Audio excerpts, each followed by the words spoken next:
Hello, everyone. Welcome, welcome. Thank you for joining me here on A Course in Miracles 365, Awakening to Love. I'm your host, Tomas Garza. And as always, today, we've got a very wonderful topic, a very uplifting topic, and one that is going to require a bit of explanation because it's fundamentally different than what we're used to in the world. Well, so if you've been following along here as we go through the workbook for students in A Course in Miracles, you'll know that we've run into several ideas here that don't mean the same thing in this thought system as they do in the world all around us, which, as we're discovering, and we'll discover again today, is a beautiful thing. Really empowering, really uplifting, and really purposeful. So that's what we're looking at, is total uplifting today. It's really a wonderful idea. So as you join here, as you join in and share, I want to thank you for tuning in, for all of the shares of the posts here on Enlightened World Network, for all of the comments and the hearts, the likes, everything. I love to take a look at the comments here on the live stream. So if you're tuning in and catching us live here, give us a shout out here in the comments and let us know where you're joining us from here today. And if you have comments or questions about the material that we're going to cover today, and you may well, because it might raise some questions, which is a good thing, of course, in spiritual inquiry, questions, yeah, I love to take those here live. And if you're catching this on the replay, feel welcome to type them in anyway. And I will look at the comments. I always do every day. I'll check them. So yeah, you can be sure that I will see your questions and comments here. So if you've got them, please feel free to type them in and we'll go from there. All right. So the lesson, the idea that we're talking about here today in the workbook of A Course in Miracles is lesson 105. God's peace and joy are mine. All right. God's peace and joy are mine. Now, we could most definitely leave it at that. This is a period mic drop kind of statement. When you really, really think about it, when you really allow yourself to feel what this means, it is joyous. I mean, it is both peaceful and joyous, and it is tremendously uplifting. Also, it's true. It's true. God's peace and joy are mine. How is that true? Well, these are gifts that are given to all of us.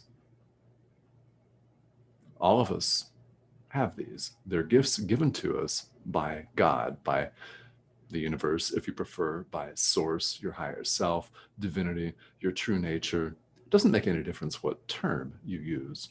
A Course in Miracles uses the term God to describe the ground of all being, life itself, love, you, who you really are. It's who we all really are when we strip away all of our conditioning and all of the negativity, all of the identification with a false and little and limited sense of self. We are limitless. Limitless. So God's peace and joy are yours. So what we enter into as a discussion point today is the fact that we now must accept them. We must accept God's peace and joy. And you might say, well, of course I accept it.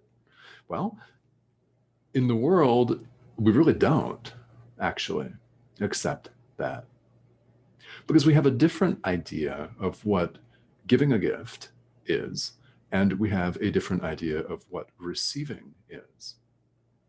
So I think that we all would love to receive these gifts. And we already have received them. So we're going to spend the next few minutes talking about what I mean by that. We have already received these gifts. The concept of giving, the idea of giving and receiving in A Course in Miracles is fundamentally different than what we often conceive of in the world, which should come as no surprise. That's no big shocker, right? That this thought system that would upend the world's thought system. Well, that's the point. That's the point. So in the world, when we think of giving a gift, we think of a giver and a recipient who are separate. They are separate people. Let's use the example of someone who is standing on a street corner asking for money. You approach this person and give them $20, let's say, for example. So according to the way giving is thought of and experienced in the world, is that you're out $20, right? And the person to whom you gave $20 has profited at your expense. Now, you might not see it that way, and you might think, okay, that's a cynical way of looking at it. And yeah, it is. It actually is quite cynical to see it that way. Yet that is the way we see it in the world, cynically. For starters, we're starting with the premise that you and the person who received your $20 are separate. That's error number one right there, because we're not separate. But in the world, we perceive ourselves as separate. So you're out something, someone else profits at your expense. And does that sound harsh? Does that sound cynical? Yeah. That's what we do to ourselves in the world. And we're being extraordinarily harsh and unnecessarily cynical to ourselves when we see it this way. We really are. So what is the alternative? Well, A Course in Miracles presents the alternative. The way giving and receiving actually works is, in order to receive something, you must give it. In order to receive love, you must give love. In order to receive peace and joy and happiness, you must extend, give. Extend is give. Peace and joy and happiness. This is very different. In A Course in Miracles, in this thought system, you are not out anything. In fact, you gain by giving.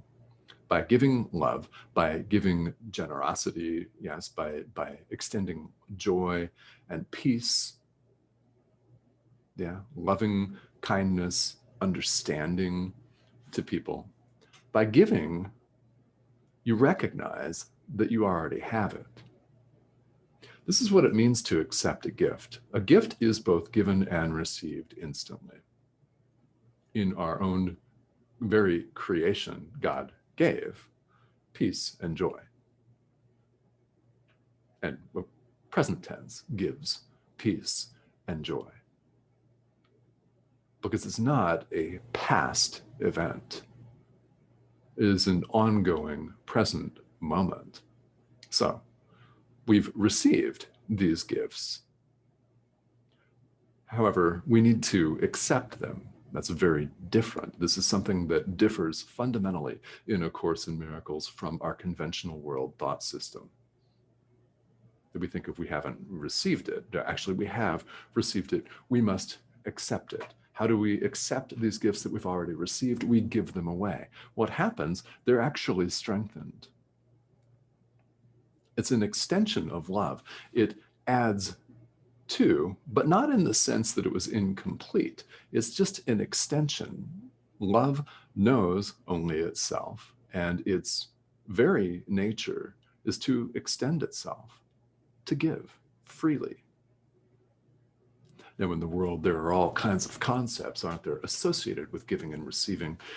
We may not feel like we're worthy to receive, which is one certain challenge that a lot of people will run into. in this lifetime. You may be running into that right now. There is also a challenge that we don't think we have anything to give. Well, in fact, you do. So when we give something away, it augments itself. It extends itself.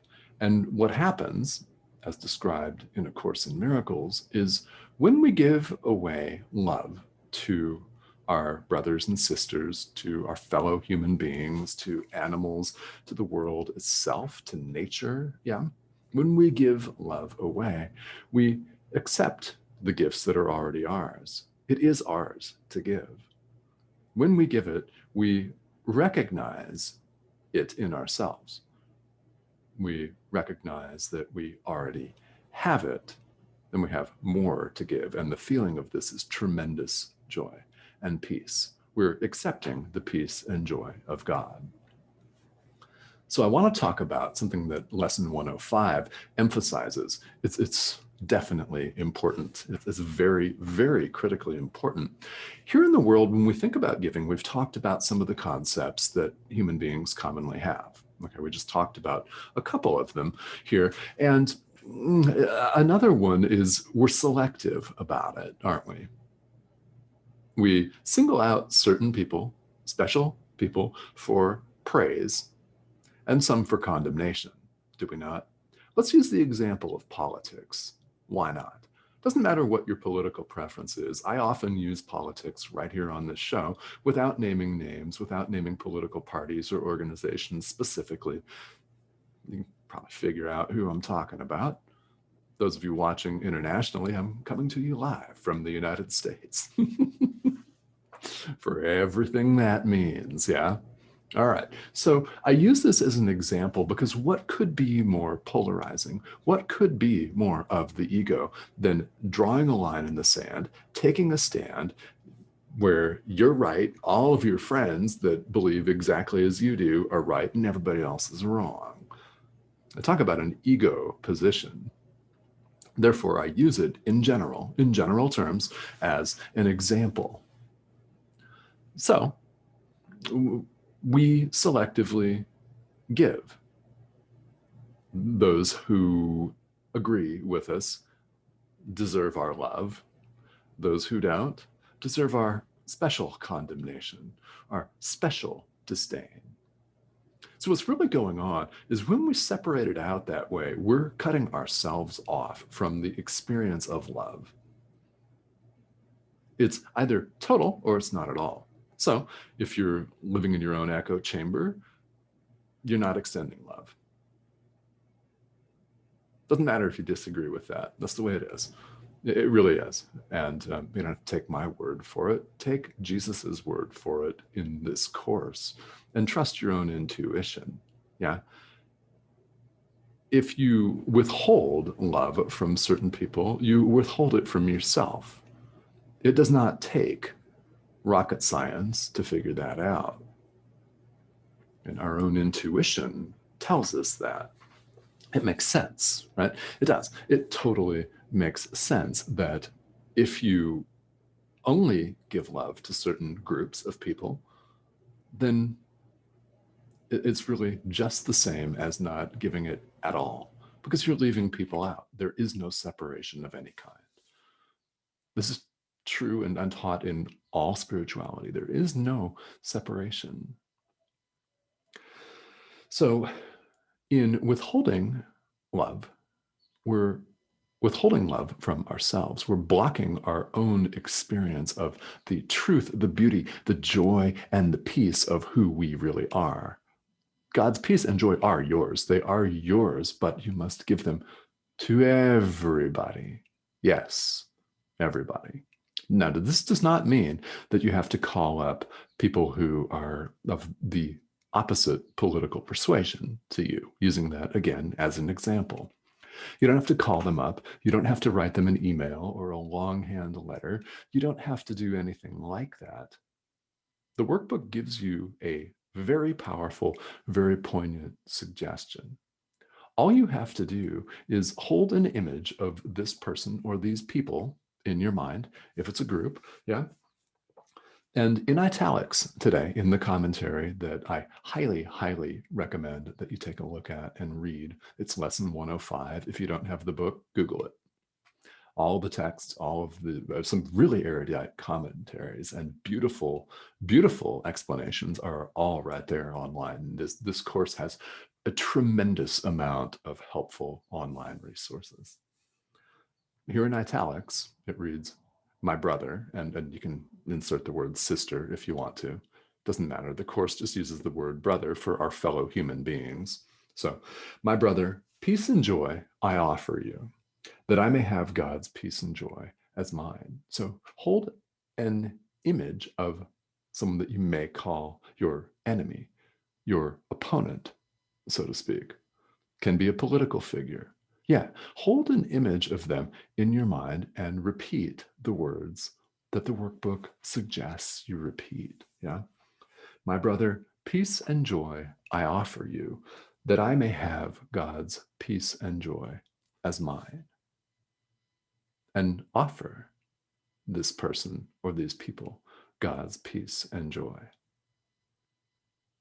This is one way of thinking about what Jesus said in the Bible, if you were raised in that tradition of love thy enemy. Yeah. I mean, really, you don't have to condone anything or any behavior that these people do. In fact, you might think that they're despicable. However, you extend them the peace of God. What does that do? Well, it makes you feel differently, doesn't it? If you really commit to doing this,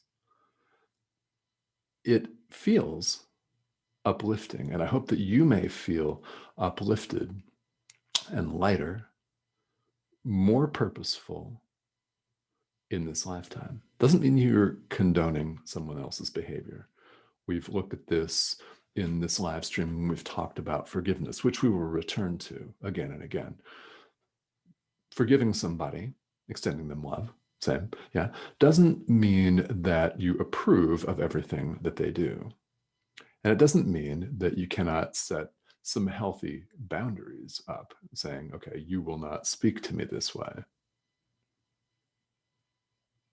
For example, I mean, many of us have had to do that with ex-partners, right? With family members, yeah, in various contexts. Doesn't mean that you can't and shouldn't do that. What it does mean is that you extend love in here to everybody. Everybody.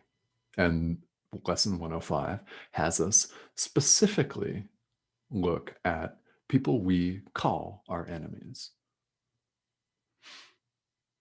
Another idea from this course that I find very resonant and completely uplifting is that you don't have any opponents. There's no separation of any kind. How then can one have an opponent? You don't. You don't. In what's going on here is when you say these words, my brother, peace and joy I offer you, that I may have God's peace and joy as mine. When you say that and mean it, what you're doing is you're dropping the fight. You're dropping your own defensive posture against this person or group of people. And what rushes in is love. We're dropping the fight. Now, again, as we just mentioned, doesn't mean that you can't or shouldn't do what your heart tells you to do as far as conviction in the sense of, let's take it in the sense of politics. You might be an activist and really disagree with a certain group of people. That's okay. That's okay. The highest form of activism that any one of us is ever capable of is extending love. It's taking these ideas, these lessons to heart and extending love. It's accepting God's peace and joy as ours by giving it. And if you don't believe this will work, I encourage you to try it and see if it really does work. But really try it.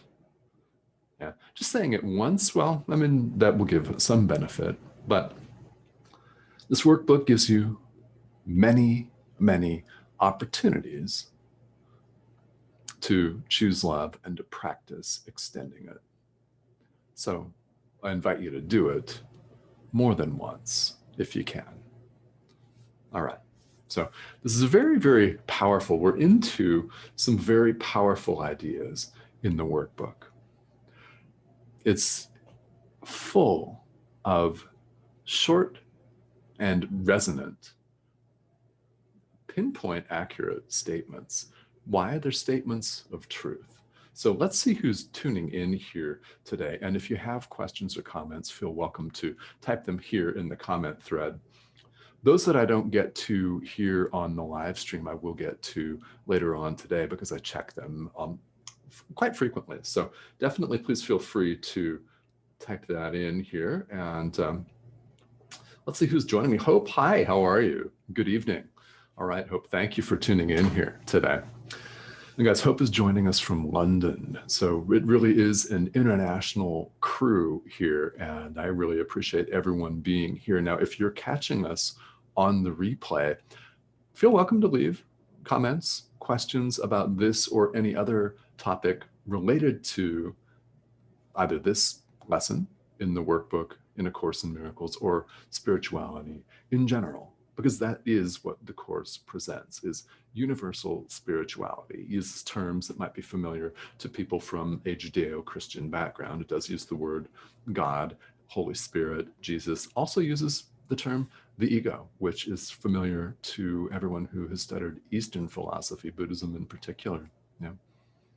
Yeah, it's universal, and we're all having this experience right here where we have the opportunity to practice. We have the opportunity to choose love in the present moment right now, which is really the only moment that actually exists. If we've chosen unwisely in the past, so be it. So be it. We have an opportunity to choose yet again right now. So please do that. Choose love as often as you can. And if you have particular questions about this thought system or spirituality in general, definitely let me know, because I'm here to help. I'm here to show up and teach and extend love myself based on my own experience. So if you have questions, I'm more than happy to be a resource here for you. And Julia, hello, how are you? Thank you for tuning in, guys. And I will see you all back here again tomorrow. Have a great rest of your day, guys. And I'll talk to you soon.